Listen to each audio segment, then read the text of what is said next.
what we're going to do now, before we have our panel discussion, is we have got a little bit more audience participation that we would like to use again. So please do get out your mobile phones, and we've got a couple of Menti questions.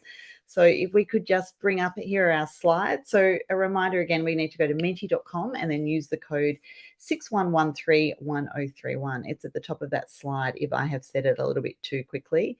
And we want to know, do you share your diabetes data with your diabetes team or your healthcare professionals? And I know that, this is probably one of those answers that will change. So for some people right now, it might be absolutely yes.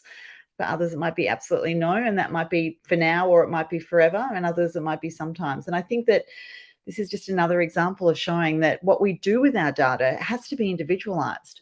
And we're seeing that most people do. That's really super interesting, I think. I'm fascinated by that, but I'm so curious to delve into what's behind it. Why are you doing that, and what are you hoping to get out of it?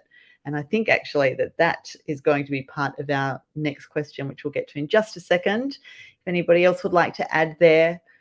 I think there's obviously some real reason why people would share data with your diabetes team and know what you are hoping to get out of it.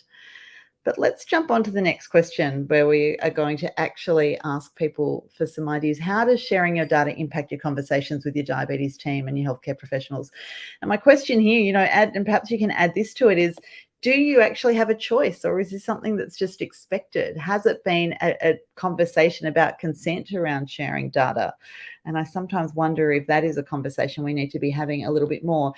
This is an open text answer. Please feel free to type in one or more comments in there.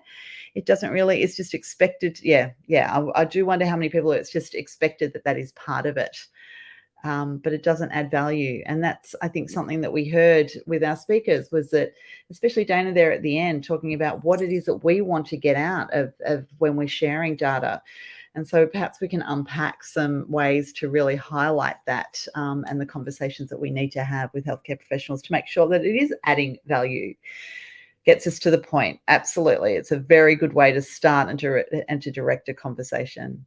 I love this one. It supports my choices. I see that as using data for good. How to manage my diet better? Absolutely. I'm happy that my endo doesn't ask to see the data. I only want to share it if there is a specific reason to. Very much about people with diabetes driving these conversations and doing what they need to. Oh, this one, it doesn't. My doctor looks at it and feels I didn't lie, like with blood glucose logs. That's one of the conversations I have so frequently when I'm doing talks for healthcare professionals, is because I often hear them say, oh, you can't hide anything away. And I kind of think, why would people want to hide anything away unless we feel like we're going to be judged? So perhaps if data was really not seen as a judgment point, perhaps we wouldn't mind sharing everything at all times. Yes, what happened on July 10 at 4 p.m. All right, these are such brilliant answers, and we're going to be able to keep all of these and to be able to have a look at them. And always interesting to be able to group them into themes, because often that is absolutely what we see. There's a lot of recurring themes here from people.